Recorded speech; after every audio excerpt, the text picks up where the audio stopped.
At the age of 25, when I started to look for a girl and realizing having more knowledge of the deen, reading the hadith and the Quranic verses, my criteria was based on the hadith of the Prophet ﷺ, which is in Bukhari and Muslim, that while choosing a girl you look for 4 things.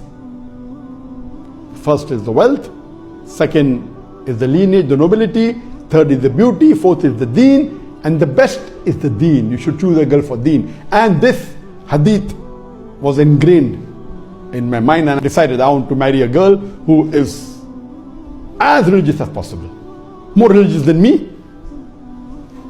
That was my aim, to get a girl who is in the field of dawah and religious. So I told my sister that look out for a girl, and my only criteria, number 1 is deen.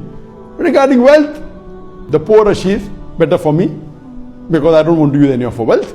Lineage, it doesn't matter. And beauty, she should not be repulsive. That was my requirement. And with this requirement, I told my sister that she should find for me a life partner.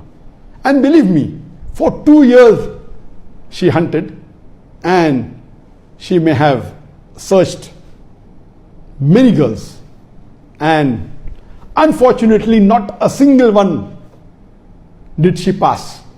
Not a single of the girl who she thought and who she interviewed ever passed even the prelims.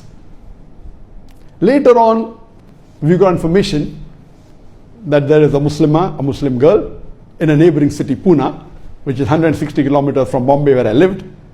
And we came to know that she was the head, the president of a ladies' Islamic Dawah organization. And I went along with my sister and my mother, and I went to Pune. I traveled all the way. I drove for a few hours, and I went to Pune, and that's how the first time I met my wife. And that time she wasn't aware, and we met her, and we spoke to her mother. My mother was there, and my sister was there, her mother was there, she was there. And later on, when we went back, then we sent the proposal, and then we had a formal meeting. So first wasn't a formal meeting, just we went and we met through one of our common friends. And when we had the formal meeting we had for a few hours,